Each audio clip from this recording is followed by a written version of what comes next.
Hola, ¿qué tal? Bienvenidos a La Voz del 21. Yo soy Isaac Vázquez y en esta oportunidad vamos a conversar con Diego Macera. Él es economista y gerente general del IPE y está aquí con nosotros para poder hablar sobre no solamente la coyuntura económica, sino la realidad del país. ¿Qué tal? Bienvenido al programa. Hola, ¿qué tal? ¿Cómo estás? Gracias por la invitación.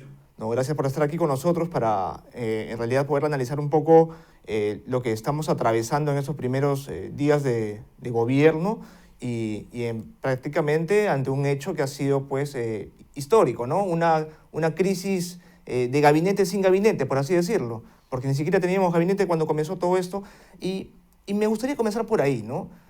¿Cuál es el mensaje y cuál es la sensación que deja tanto a la ciudadanía como también a los mercados, ¿no? Y a los mismos inversionistas que apuestan por el país, una situación como esta, ¿no? Que en realidad no se había visto antes.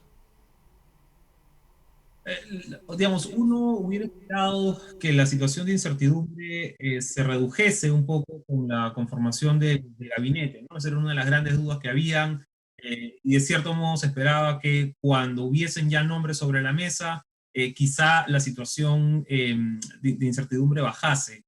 No fue el caso, en realidad ha sido exactamente lo contrario.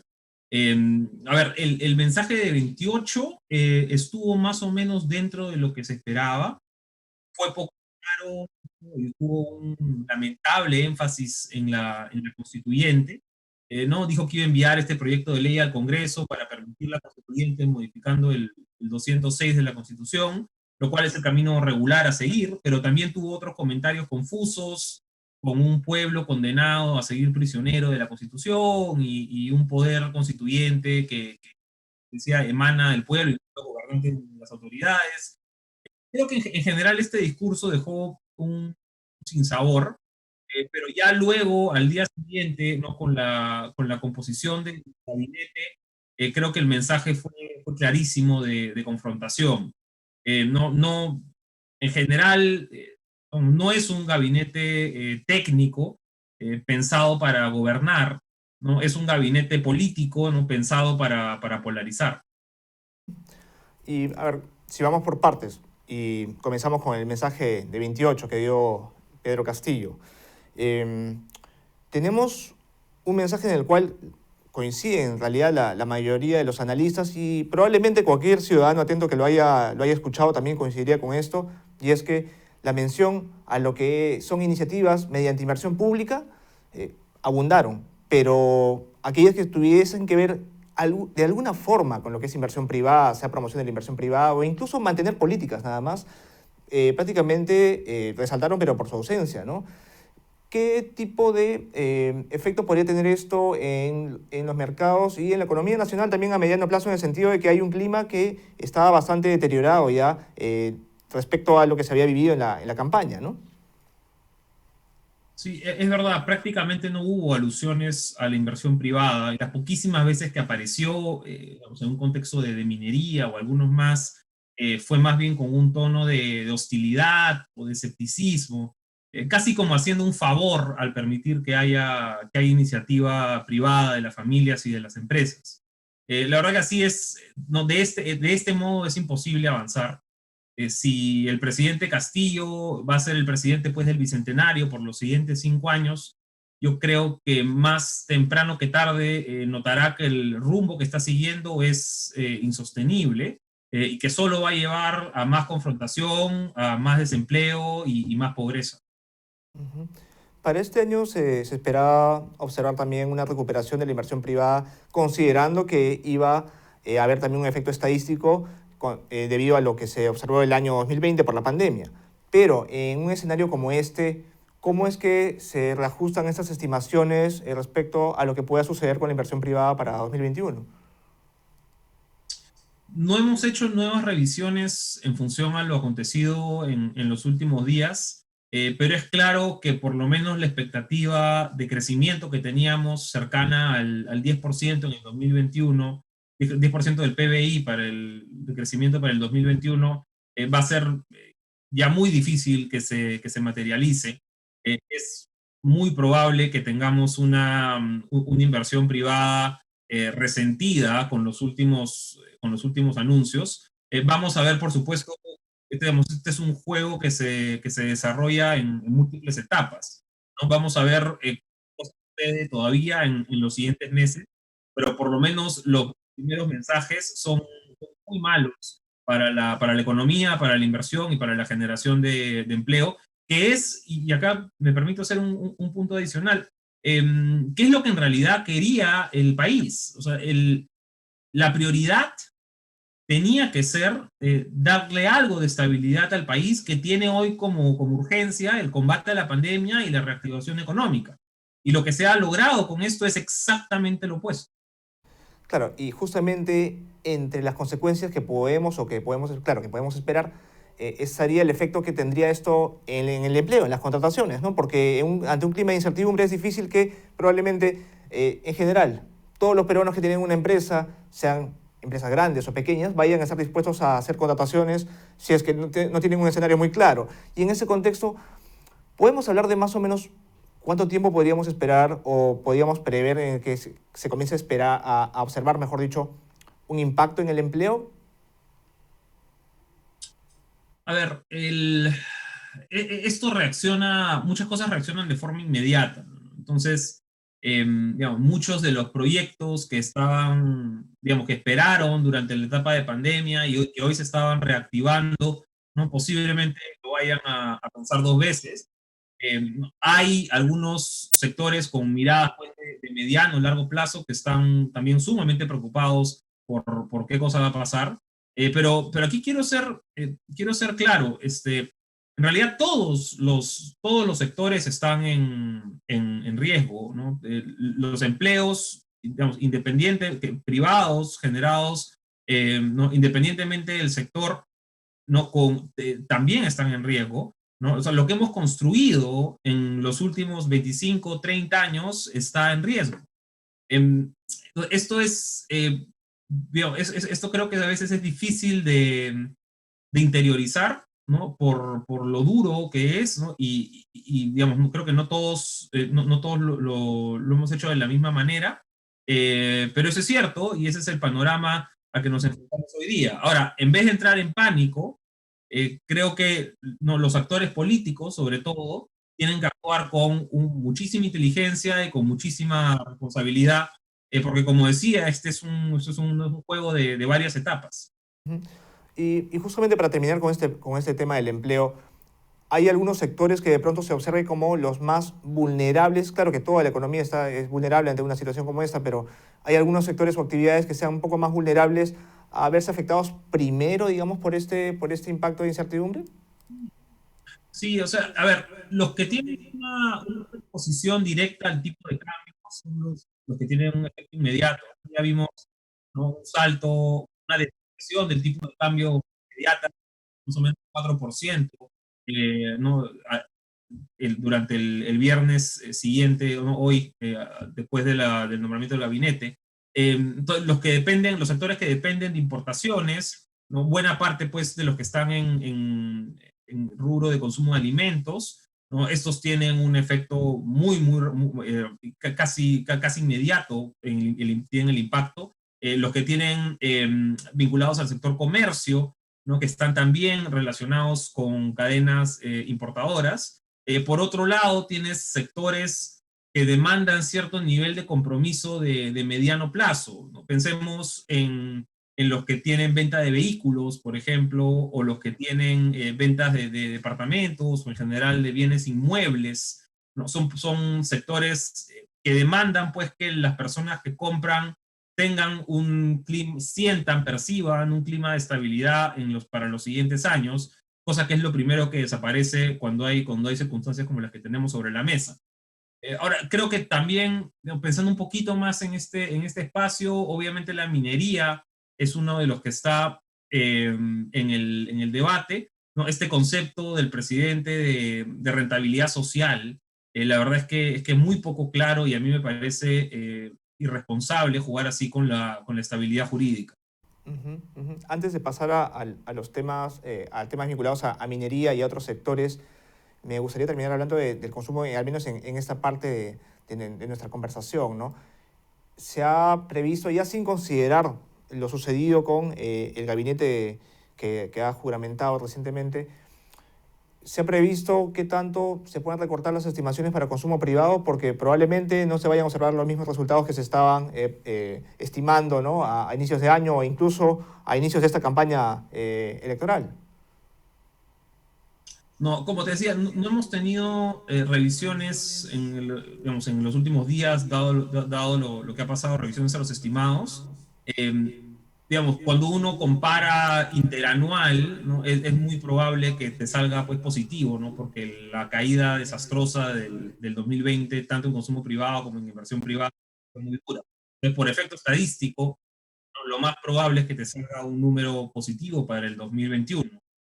Ahora, es ya a estas alturas creo que ya es muy probable que tengamos nosotros y otras instituciones que recortar en los estimados de crecimiento, tanto para inversión pública como para consumo, para inversión privada como para consumo privado, y esto va a golpear de manera probablemente no menor los estimados que teníamos de crecimiento para el 2021.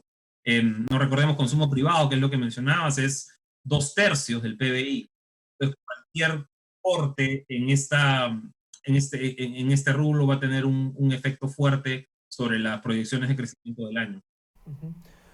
Y ahora hablando ya de la minería, ¿cuál es el mensaje que debería darse ahora desde el gobierno?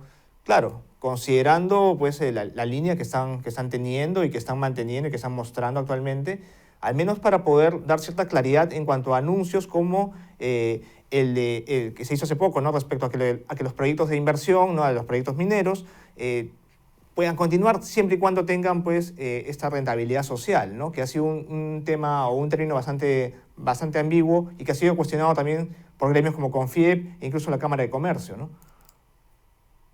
Creo que acá a lo que se atenta directamente es al clima de predictibilidad y estabilidad jurídica para trabajar.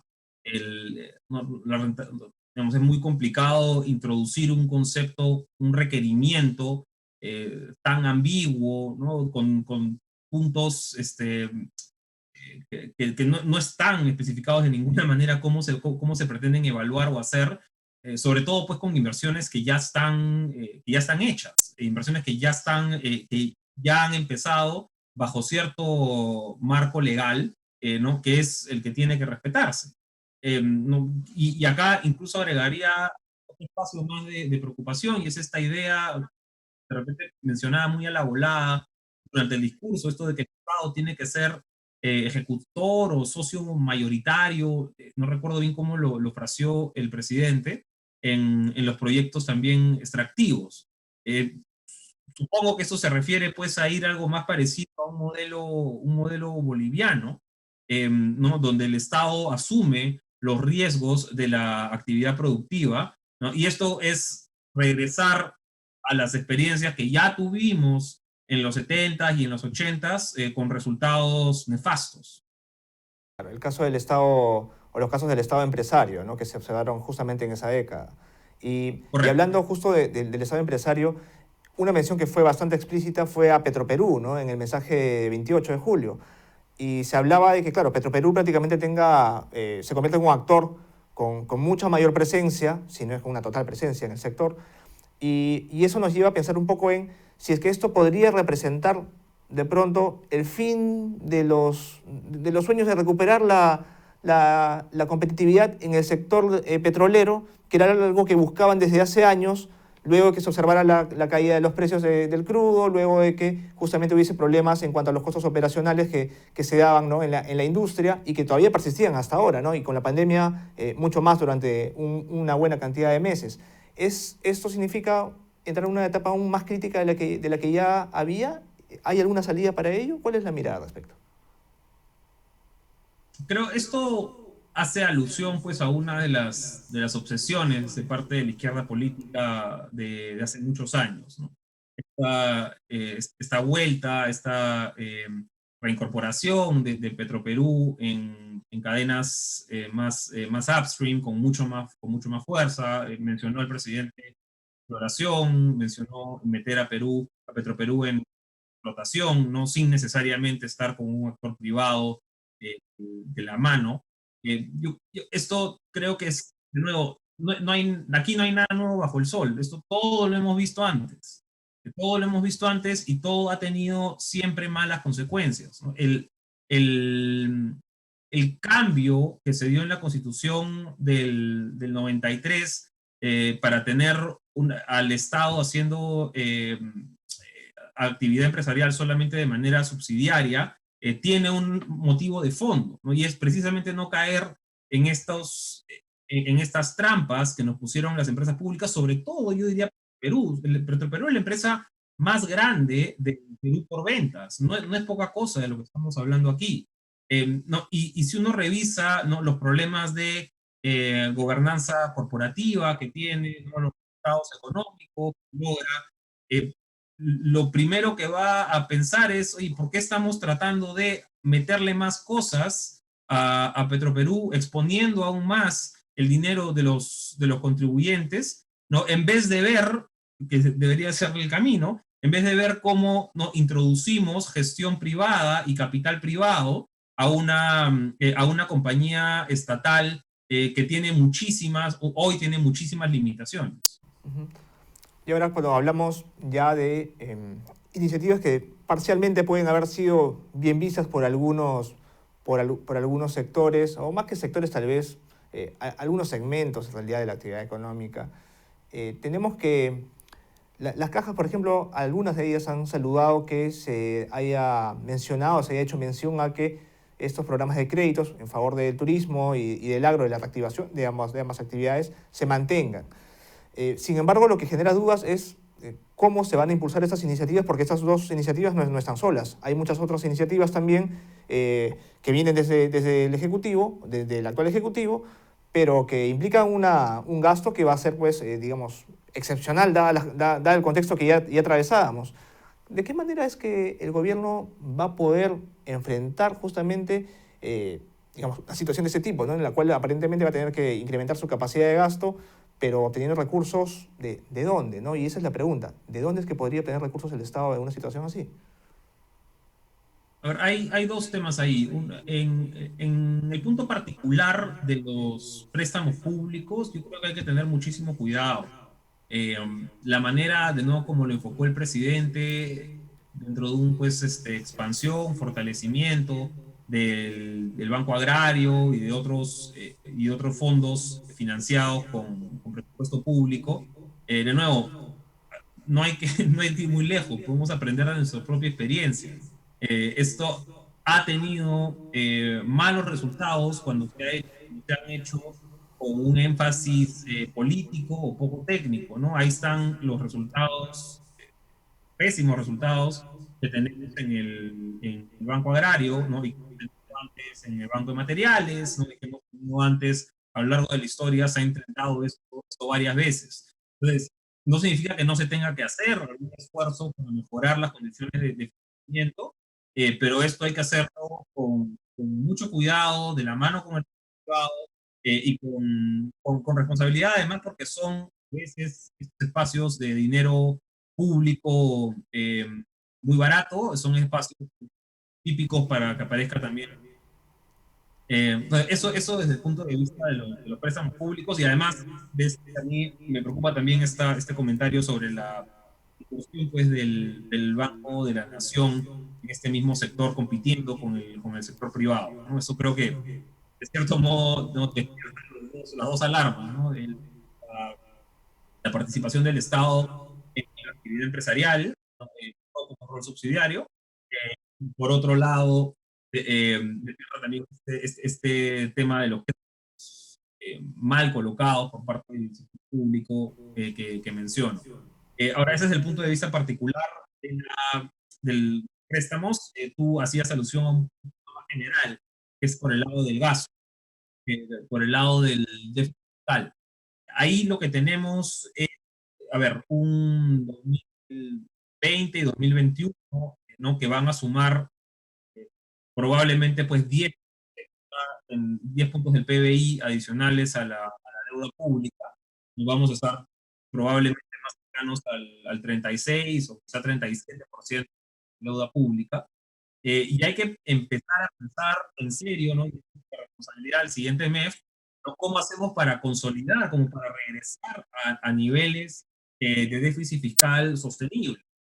¿No? Uno entiende, ¿no?, que en pandemia puede ser pues, a 8% del PBI, de repente al siguiente año vamos a estar 4% de déficit, no, pero esto no es sostenible, ¿no? Lo que necesitas reconsolidar el, la fortaleza fiscal, y para eso lo más importante tiene que ser la reconsolidación de los ingresos a través de mayor actividad económica, ¿no? La otra cara de la moneda, por supuesto, es el gasto. No hay que ser sumamente responsables con el gasto, sobre todo en las circunstancias, pero tenemos que entender que la mejor política fiscal posible es el crecimiento económico. Y yo creo que lamentablemente eso ha estado sumamente ausente de los discursos políticos que hemos escuchado en los últimos días. Ujú.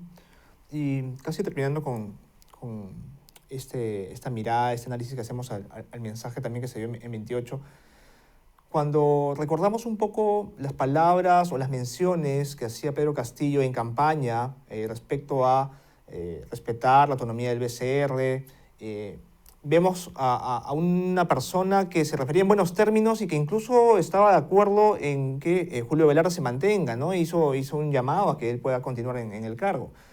Sin embargo, la realidad con el gabinete actual que tenemos es que hay, por ejemplo, un titular de la PCM que justamente hace un mes, o incluso un poco menos quizás, sí en redes sociales, ¿no? Comentaba en redes sociales que no le parecía en realidad el accionar de Julio Velarde, no estaba de acuerdo con el desempeño, consideraba que prácticamente Julio Velarde no debía continuar, pero más que hablar de nombres, digamos, puntuales, lo que se observaba era que daba un mensaje totalmente contrario a lo que decía, por otro lado, en ese momento el candidato presidencial, que era Pedro Castillo.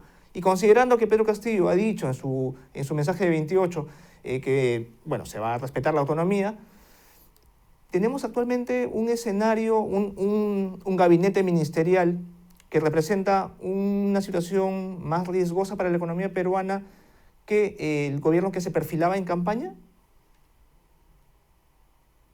Yo creo que sí, ¿no? Creo que los indicadores económicos que hemos recogido, que se han recogido hoy viernes, apuntan a que hay un cambio en los sentimientos empresariales, de los economistas, respecto de la estabilidad pues, del sol, de la fortaleza de algunas compañías peruanas. Eso reacciona de forma inmediata. Y por supuesto que esto responde a yo diría sobre todo al nombramiento del primer ministro, y quizá pues algunos también de su gabinete. Todavía no tenemos certidumbre sobre quién acompaña en el Ministerio de Economía y Finanzas, pero no, una digamos, de las principales fuentes de expectativa, realmente optimista que se podía haber tenido, no, era con la continuidad de Velarde al frente de la Reserva. Eso en las actuales circunstancias parece más complicado, ¿no? Y eso probablemente pues, se va a reflejar en algunos indicadores financieros que estamos viendo hoy. Yo creo que se está, como decía, no se ha configurado un gabinete pensado para dar estabilidad eh, y para resolver las principales preocupaciones y urgencias de la población, que de todas las encuestas recogen lo mismo. Los problemas centrales que tenemos que ver son salud y economía. ¿No? Cuando uno ve era donde aparece el tema de la constituyente, está en el puesto 8. Y este gabinete no está pensado para tener las prioridades de salud y economía, y dar algo de estabilidad, tenemos a gritos, sino está pensado pues para, desde un punto de vista de repente mucho más político y confrontacional, ¿no? Y la verdad que eso es bastante decepcionante, porque hoy las urgencias del país no requerían otra cosa. Creo que digamos, el beneficio de la duda que en algún momento se le puede haber dado al presidente Castillo se está disipando rápidamente. Ujú. Y hablando sobre dudas y incluso comentarios que generaron, no sé si cierta expectativa, pero quizás calmen a algunas personas, como el que él mencionó, diciendo que se iba a respetar la propiedad privada, ¿no? Y que se iba a respetar los ahorros, pero muchos coinciden en que eso tiene que traducirse también en un respaldo en continuidad de políticas macro o en anuncios de medidas fiscales en todo caso, que den alguna señal pues, o alguna certeza respecto a que se va a hacer un manejo adecuado y responsable también, digamos, de la economía peruana. Pero ¿qué clase de políticas, por ejemplo, deberían continuar o qué clase de señales debería dar en ese sentido el actual gobierno? Yo creo que va a ser muy complicado con el actual primer ministro, la verdad. El actual primer ministro es una persona sumamente confrontacional, eh, adversa a muchas iniciativas privadas. Yo creo que va a ser bien complicado las semanas y meses que vienen. No, digamos, uno quisiera poder decir, oye, queremos que haya migración, que haya estabilidad, pero creo que con los nombramientos que se han hecho, esto es muy difícil.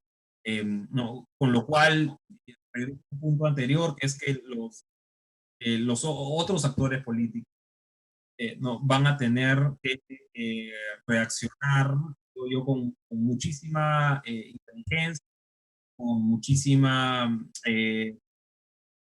ponderación, ¿no? Porque estamos en un momento sumamente delicado, ¿no? Creo que o sea, estas siguientes, este tiempo que se viene es importantísimo para lo que vaya a pasar en los siguientes años. A mí creo que sí hay que,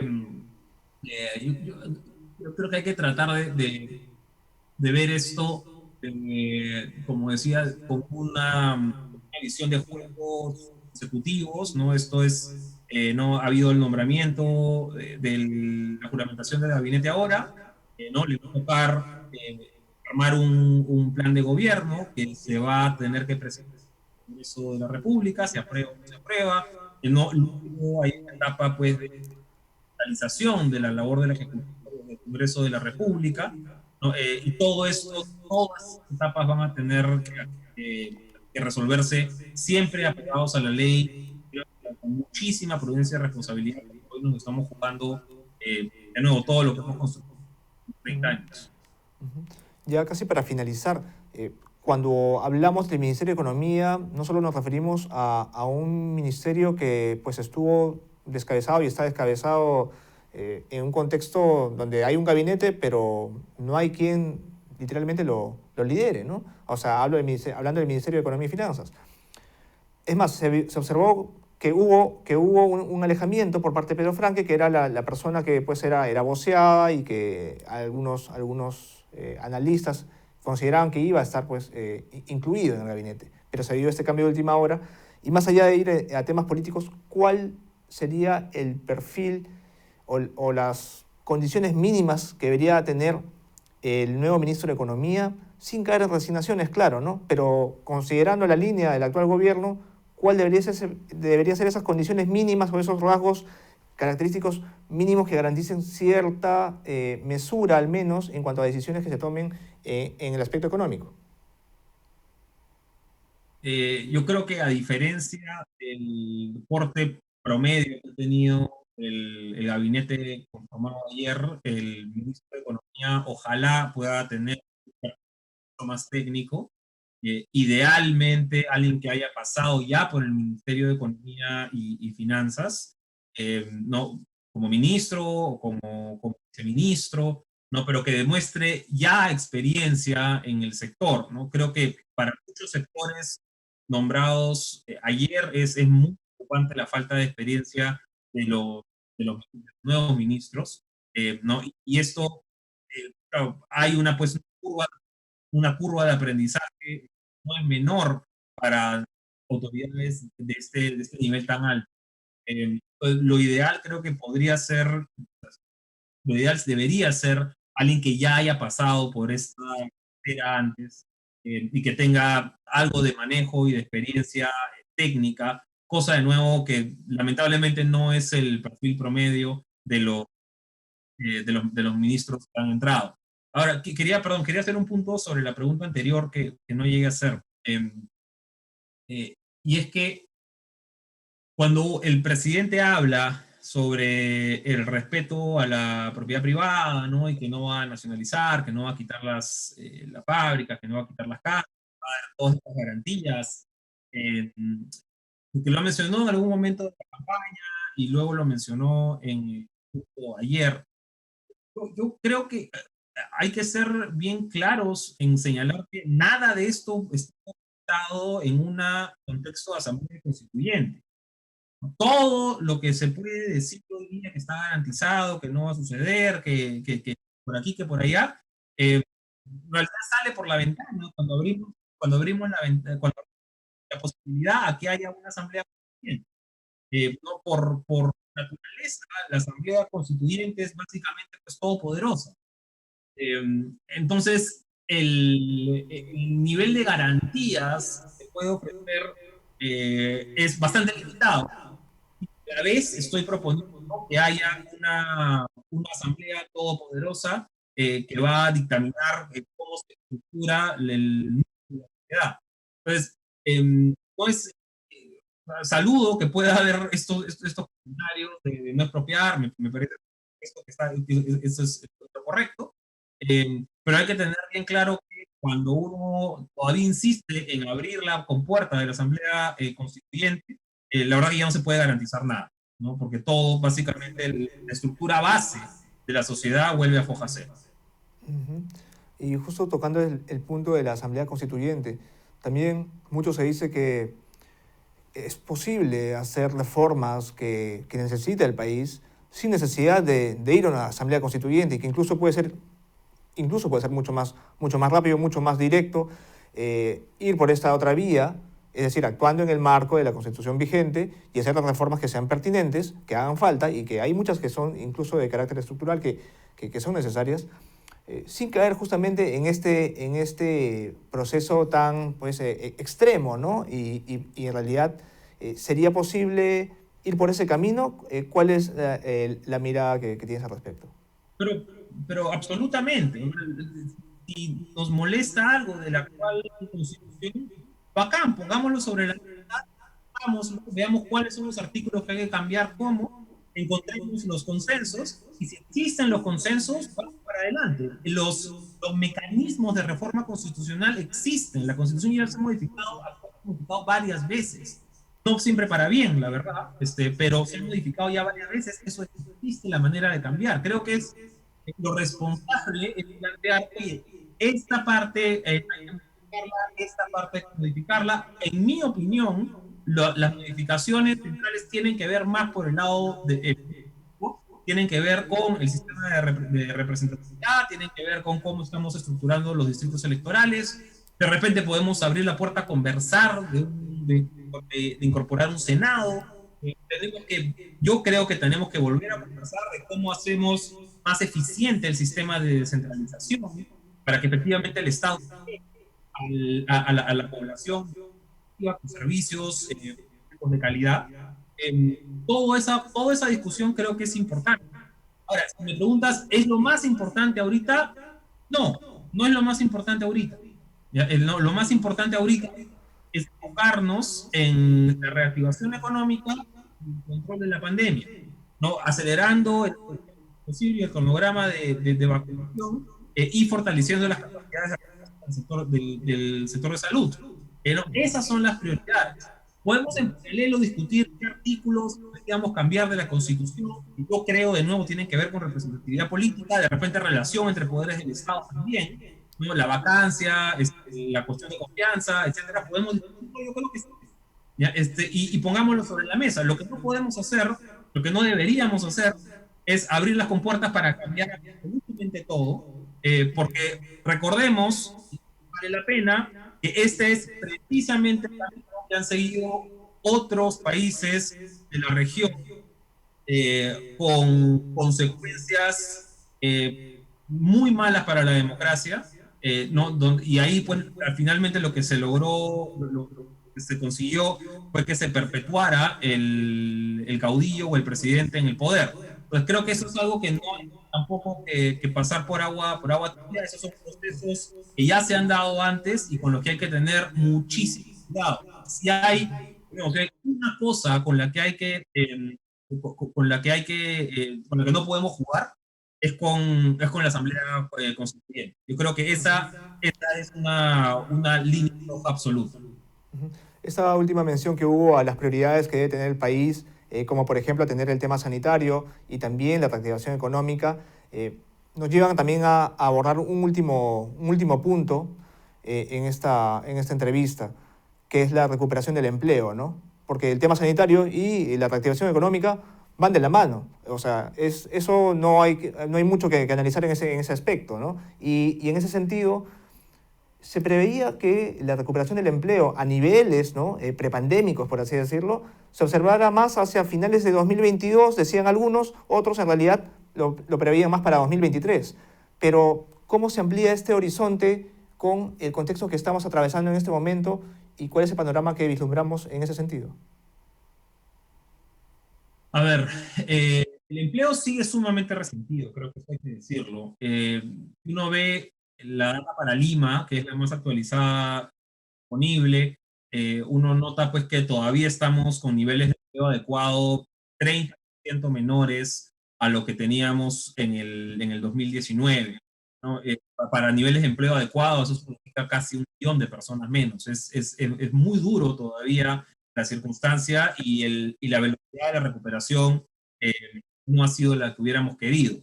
Eso creo que tiene que quedar claro.